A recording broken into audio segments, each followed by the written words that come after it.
One thing that really separates old rap from new rap is that when Mobb Deep made their first album, Juvenile Hell, in 1993, it was sort of teenaged angsty. But it was teenaged angsty in the sense of we are living in an environment that is eating us whole.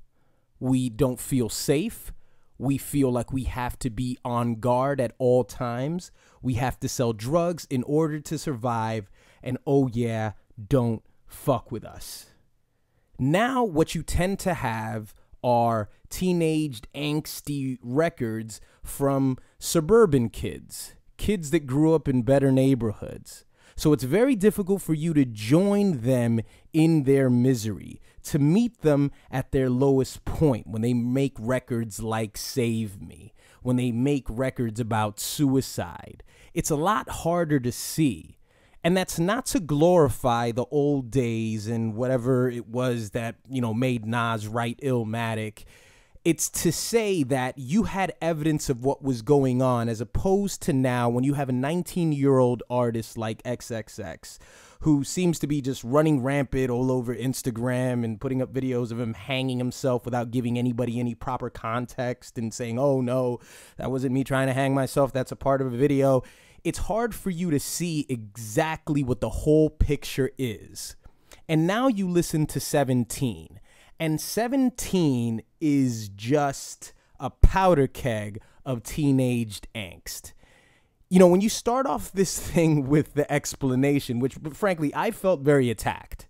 I felt attacked when I'm listening to an intro where it's like, dude, this is a part of me. And if you don't understand it, then that's not the way you want to start. That's not the way you want to have the listener walk into your project. It sounds very hostile, and anyone who's outside of this depressive condition that you seem to be making all this music for, it's going to be very hard for them to connect to it. But I'm assuming the people that it's intended for is the important part of the project. When you make records like this, it's very dangerous because although the intention is very noble, I feel that making music for people who are disenfranchised, people who feel like they're on the outside, who feel like they're always losing, who feel like they don't have anything left, making something of substance for them is noble, and it's really, you're doing the sort of work that is really supposed to be left up to professionals, which is kind of where I think the miscommunication of making an entire album to this sort of person is where you kind of screw up. Because while I think the intent of it is to save people, is to bring people out of their depression, or like he says on the explanation, is to at least make you deal with it, I think he says, if somebody correct me in the comment section.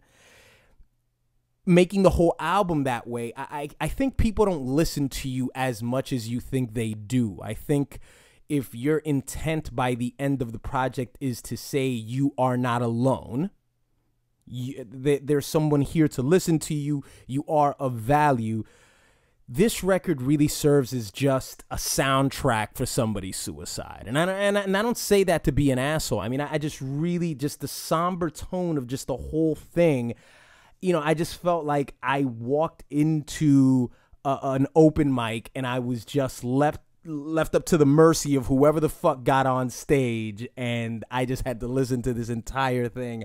And now I feel like I want to kill myself. And I can comfortably say that because I do not want to kill myself. You see how that works? It doesn't have the same power if you don't want to kill yourself. I'm just being a dick. But I think Logic has a better approach to this because on his recent record that he performed at the VMAs, and there's this viral video of Logic seemingly becoming this champion of fighting for the disenfranchised, but it at least has a uplifting tone to it. I mean, you can have your opinions about somebody who is overtly positive and somebody who is essentially making music to save the world. You can have your opinions about that, and that's another video. But the approach of it, I think, is a lot more effective than meeting people at their complete and utter misery. When artists like Cudi, when artists like Hobson make music like this, it sort of gives you the sense of it's tricky, because I assume that even someone who is in a mental state that they would write songs like this, there is a part of you, there is a beacon of light that shines through your head, because you're able to put together a cohesive bit of work. It may not be cohesive in the sense of, oh, it wasn't executed right, and we didn't like the album, but you gave us something to consume. You gave us something to eat, so to speak. So you were able to be that productive. So there's a part of you that is still here. It's still with us. And that's probably what's going to prevail. And you're not going to end up killing yourself and becoming a part of the 27 Club. That's with Hobson. That's with Cudi. That's with XXX.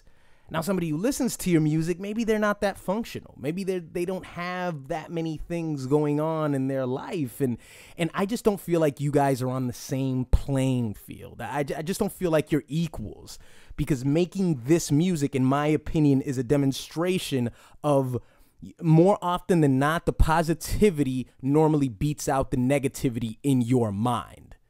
Now, you go back to the explanation, and this is literally a look inside his head. I mean, what are you getting a look at? I mean, you're getting a look at a lot of sort of, the sort of stuff you kind of wrote in your notebook when you were in high school, and you sat in the back of class, and, maybe you weren't the most popular kid in school. Maybe you weren't getting the best grades. Maybe you weren't being congratulated for your form of intelligence, or what exactly makes your light shine. And you're really at the low point of life, because it seems like you can't really connect to anyone. So you tend to write a lot of, bars about darkness and light and life and death and everything. Just, it's pretty simple. And we don't have any problem listening to people being introspective. That's not the problem. I mean, the biggest artists today are the most introspective. The two very most biggest artists, they're just introspective in two different ways. Kendrick is introspective in his own way, and Drake is introspective in his way. We have no problem listening to that. But when it's made with the total disregard of the result, which is going to be the music, which is going to be us consuming it, when it's not made with that in mind, and just made with you just spewing whatever there is inside your head, it doesn't come out good. It doesn't sound good. And it's not something that I would want to listen to again. But what did you guys think of it? What did you think of 17? I know a lot of you guys aren't XXX fans. I understand that. You let me know that quite frequently. But please let me know what you thought about 17 in the comment section below. And I will see you guys next time.